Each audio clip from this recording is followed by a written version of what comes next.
We spoke earlier with Secretary of State Mike Pompeo from Abu Dhabi, one of the stops on a 9-country trip through the Middle East. Mr. Secretary, we are in the middle of this shutdown, and I know a number of State Department employees are not getting paid, including a quarter of U.S. employees in foreign countries. You've been going to U.S. embassies. What are you telling staff about when they can expect a paycheck? Look, it's unfortunate that we're in this shutdown. I wish we weren't too. I hope that it's resolved quickly, and I've certainly told our teams that. But you have to know these great Americans who are working in our embassies around the world. They understand the mission. They understand its importance. They understand that whether the government is open or closed, they have a task to do, and they are hard at it. Well, I do want to ask you, since we are so focused on what's happening with this shutdown here at home, the State Department, when it comes to the border issues, has issued a report in 2017 about counterterrorism, and it says that there is no credible evidence that international terrorist groups have established bases in Mexico or sent operatives via Mexico into the United States. It adds the southern border is vulnerable, but terrorist groups likely seek other means of trying to enter the United States. How does this match with the claim that there is a border security crisis? Oh, Margaret, make no mistake about it, Margaret. Keeping our southern border secure is an important national security component. It's critical that we do that well. There's a real risk to the United States of America. We need to take this seriously. We need to secure our southern border. We need to make sure that those who want to do us harm don't have a way to access us in that way. There are many things we have to do. One of the reasons I'm in the Middle East is to work on prevailing against terror. There are lots of elements of this, but border security is certainly an important component. So is the State Department report wrong to say that this is not how terrorists are trying to enter the United States? Margaret, terrorists try to get into our country lots of ways. One of the ways they can come in is across our southern border.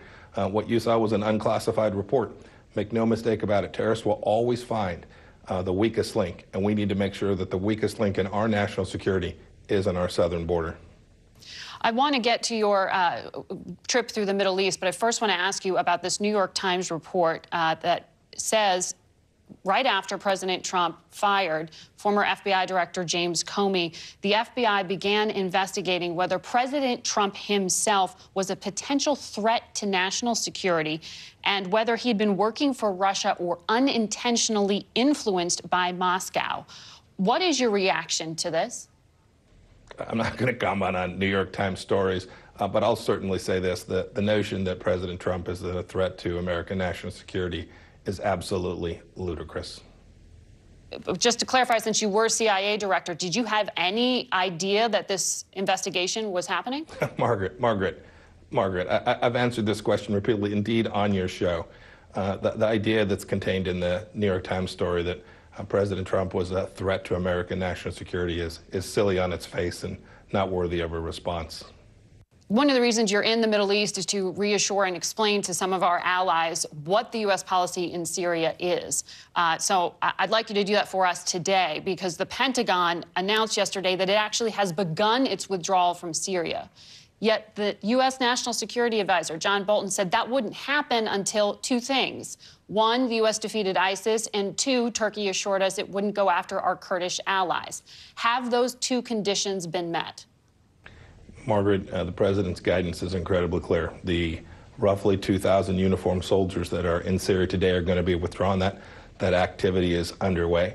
We're going to do so in an orderly, deliberate way, a way that protects America's national security, a way that allows us to continue the important mission that they were on, the counterterrorism mission, the effort to make sure that the destruction of ISIS is not only complete, but that their resurgence is not possible, our efforts to counter the threat from terrorism stemming from the Islamic Republic of Iran, those are all real missions.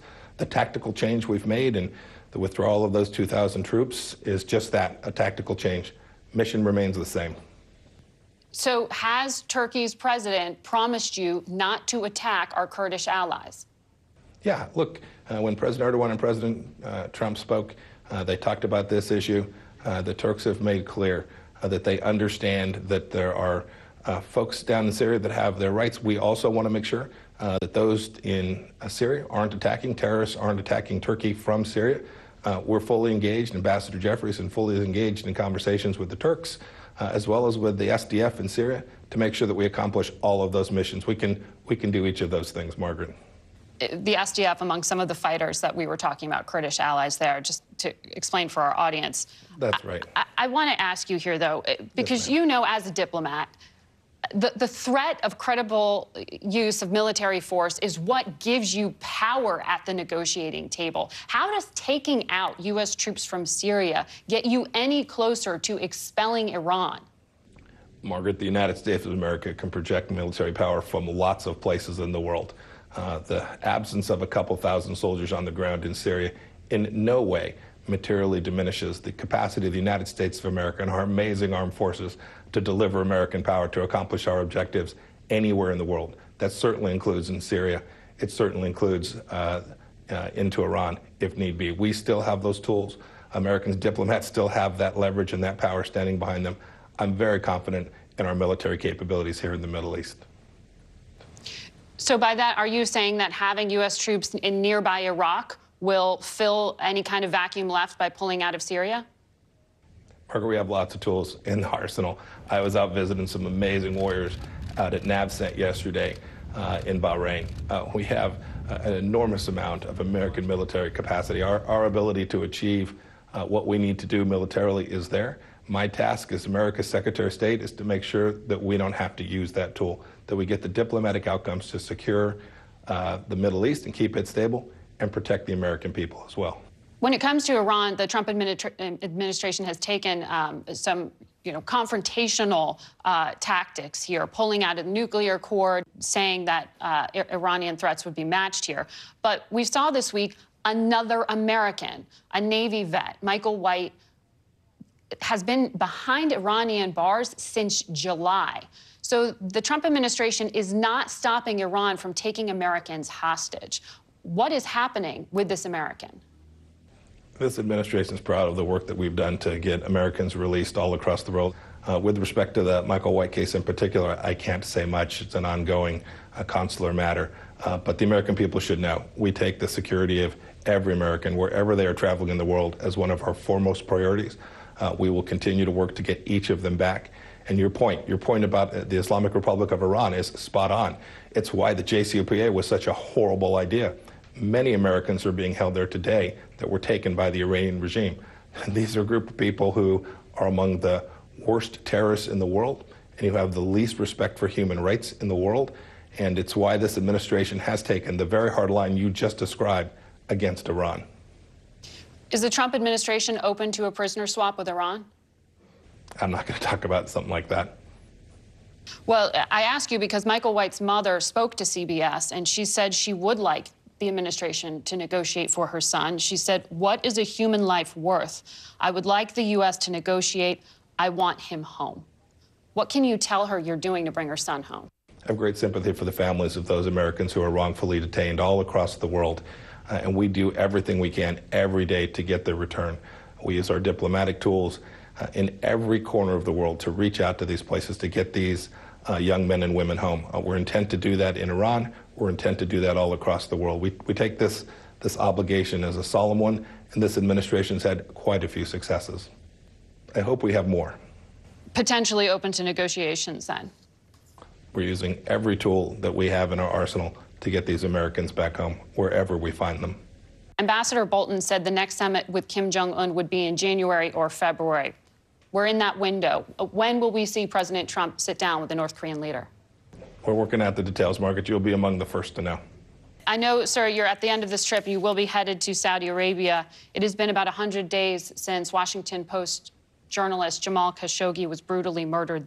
Will you raise this issue with Mohammed bin Salman, the Crown Prince? Of course. And what will you say? I'll say what, Margaret, I'll say what we've said consistently. America's position, both privately and publicly, is the same. This was an outrageous act, an unacceptable murder. Those who were responsible will be held accountable by the United States of America. We're determined to do that. We're determined to get at the facts just as quickly and as comprehensively as we can. We've had a policy that's been remarkably consistent with respect to this. We, like the rest of the world, value human rights all across the globe. And the murder of Jamal Khashoggi was outrageous, and we'll hold those responsible accountable. And then we'll talk about all the important things we do with the Kingdom of Saudi Arabia and all the support they provide to keep Americans in Kansas and Colorado and California and in Washington, D.C. safe. Mr. Secretary, thank you very much for your time. Safe travels. Margaret, thank you very much. You have a great day. Hi everyone, my name's Mike. I'm the creator of Mox News. And for the last 15 years, I have been telling you that as long as I have the support of the community that I serve, Mox News will post videos forever. And that's the truth. As long as I have your support, no one could ever make me stop. Unfortunately, currently, less than 1/1% of Mox News viewers ever donate, tip, or contribute anything back. Again, let me make that really clear. Much less than 1/1% ever give anything back. And to those of you who have donated to Mox News, I want to thank you so much, because it's because of your generosity that we have been able to bring attention to important videos that millions and millions of eyes would have never seen. And I think that that's an amazing thing that we've been able to make happen together. And I can't thank you enough for helping me make that happen. So it's not too late. If you'd like to see Mox News covering the 2020 presidential election, if you can't imagine the 2020 presidential election without Mox News, please, there's still time. You can make a difference. It's easy to make a contribution, donation, or tip. You can go to moxnews.com, or in the text body of this video, there are clickable links to the Patreon page or to the PayPal page. And again, it should take less than 2 minutes to make a donation, and your donation can make a big difference. So I thank you all. Stay cool. One of these days this war is going to end, and it would be awesome if Mox News could be there to celebrate that day with you.